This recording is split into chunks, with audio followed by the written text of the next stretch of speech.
The atom in the periodic table in a nutshell. So we're going to cover what the basics of the atom is historically and talk a little bit about the periodic table. So let's get started. So first off, how do we know atoms exist? Well, it's based on assumption theory and the machine you see on the left-hand side. That's a scanning tunneling microscope. And what it does, it shows us a representation of the atom, if you will. And that representation is what you see on the right. This is as far as we can go in trying to see what the atom looks like. Because the naked eye can't see it, a microscope can't see it. You need something gigantic like this, and even then, it's a computer-rendered image. So take it with a grain of salt. All right, so history of the atom. We're going to start with the first major discovery. We're not going to go back into Greek times. We're going to be a little modern. We're going to start in 1897. In 1897, J.J. Thomson discovered the electron using what's called the cathode ray tube experiment. Basically, what he surmised is that the atom looks like plum pudding. Now, plum pudding really is like raisin pudding because those little red balls are like raisins, and the blue stuff is supposed to be pudding. Why they call it the plum pudding model? Because he basically wanted to think that the atom had these electrons, or raisins, if you will, plums, whatever you want to call it, were spread out throughout this, globular mess, which is codenamed pudding in this situation. And that's what the atom looked like. Now, for those wondering, why the heck is there any pudding involved at all if he just discovered the electron? It's because he knew something had to keep those electrons in place. Because electrons don't like each other, they repel one another. So the pudding is what allows this to stick together. It's like the glue that holds the atom together, according to him. So in 1897, this was the atom. A few years later, Ernest Rutherford came around and said, no, that doesn't make any sense. And what he did, he performed an ingenious experiment.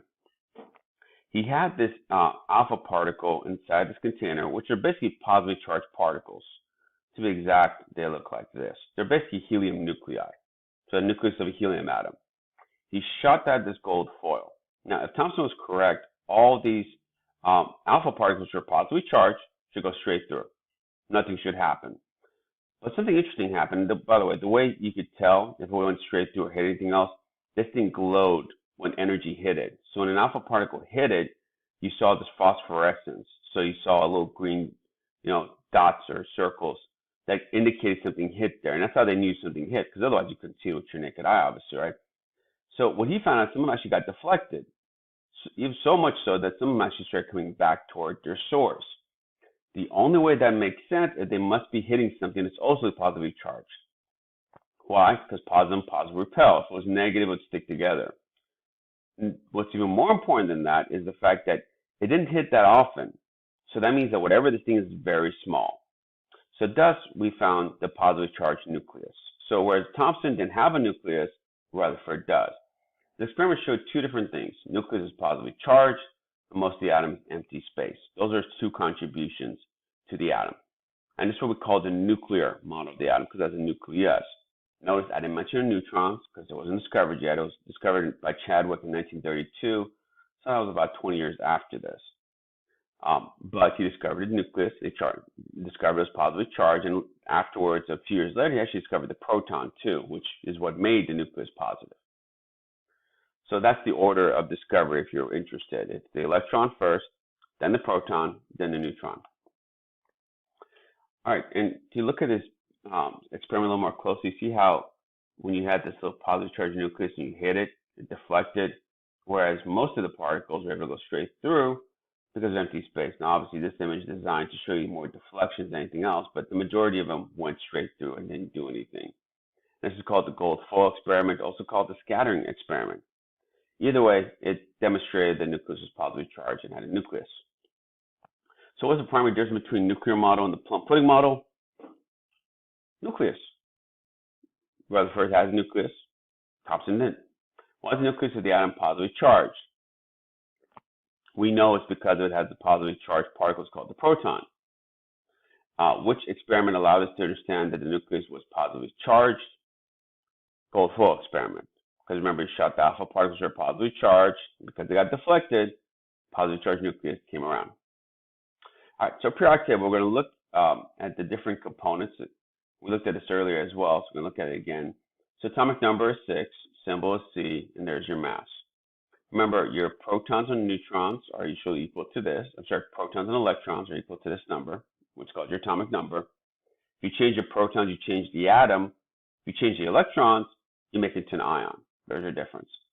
Symbol and your mass, remember 12 minus 6, round it to your whole number, gives you neutrons. When you want to figure out the number of neutrons, you round the mass to a whole number, you subtract it from the atomic number, and that will give you a number of neutrons.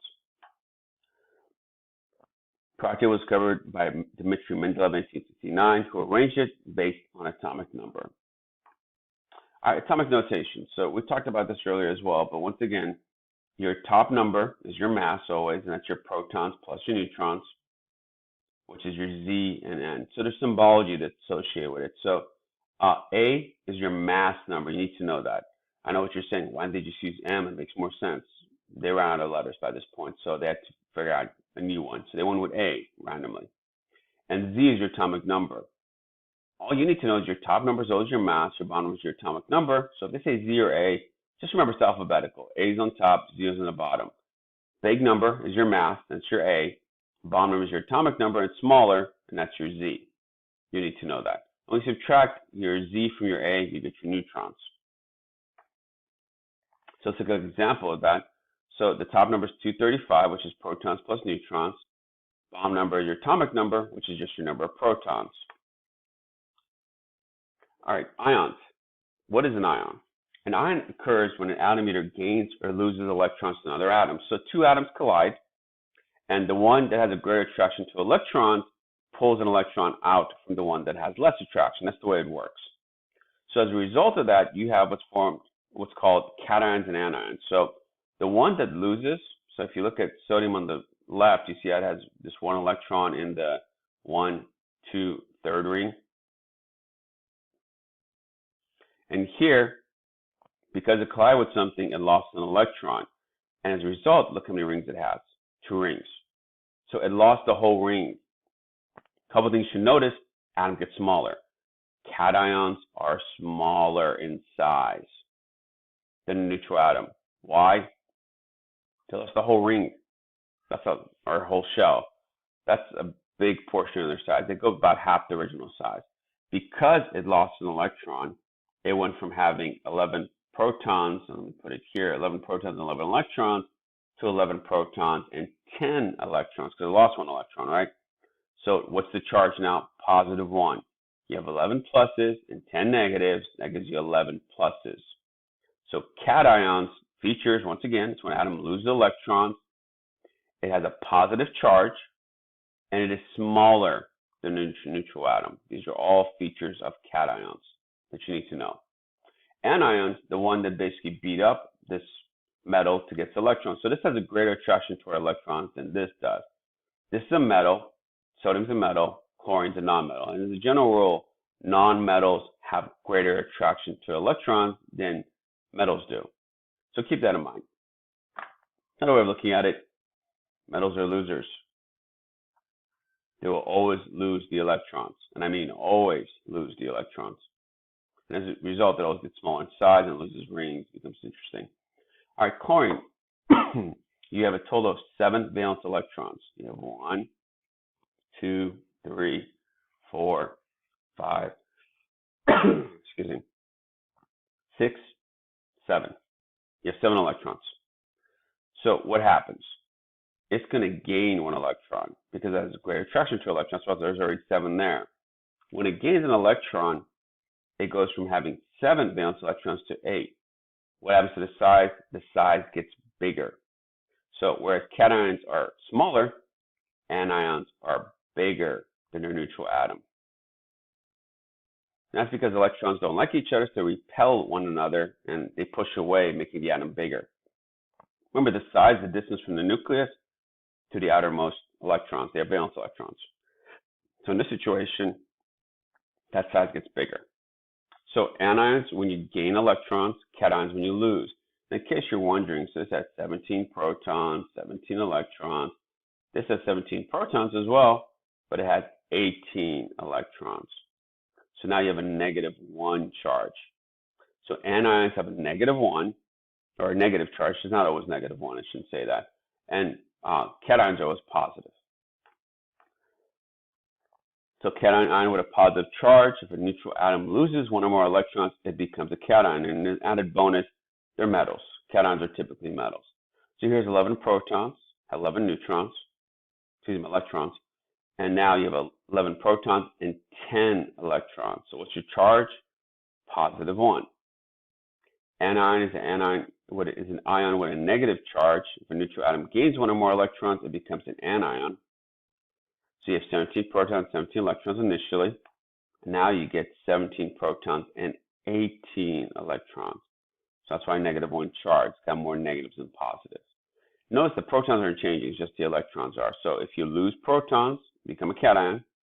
If you gain electrons, you become an anion. So do you understand ions? Let's see. How many protons and electrons are in the following? So first off, your protons, remember it's your Z. That's just going to be 13. As an added bonus, let's forget our neutrons too. So you have 13 protons. Your neutrons are just top minus bottom, which is 14 neutrons. Now the electrons. So electrons are a little tougher because you have a charge this time. So how did you get a positive 3? You have 13 protons. You know that's 13 positives. You know your overall charge is positive 3. So what your electrons have to be to get a positive 3? 10. All right, 13 positives and 10 negatives gives you a positive 3. So that's how many electrons we have, 10 electrons. So as an easy way of looking at this, whenever your charge is positive, subtract that from your atomic number, and that gives you your electrons. When it's negative, you add. So when it's positive, subtract from, I'm going to call it Z, so you get used to it. And if it's negative, you add to your atomic number. So here's what this looks like. You can see, once again, you have a total of 10 electrons, and this is why. How many protons and electrons are in the following? Well, let's do neutrons too, just for fun. So you have 34 protons. It's easy. Your neutrons is 78 minus 34, which is what? 44. Okay, now the fun part, the -2. What do we say? If it's negative, add to Z. So our number of electrons is 36. So instead of doing this, funny calculation, it's much easier. Negative, add, positive, subtract. That gives your answers. All right, let's try another one. Neutrons, protons, and electrons. So the reason I wanted to show you this is I want to show you what happens when the bomb number is missing. What do? You look in the periodic table for cobalt, identify its atomic number, and you put it in, same thing with bromine. So when you do this, you get 33, and for those wondering why is it 33, because the atomic number for cobalt is, guess what?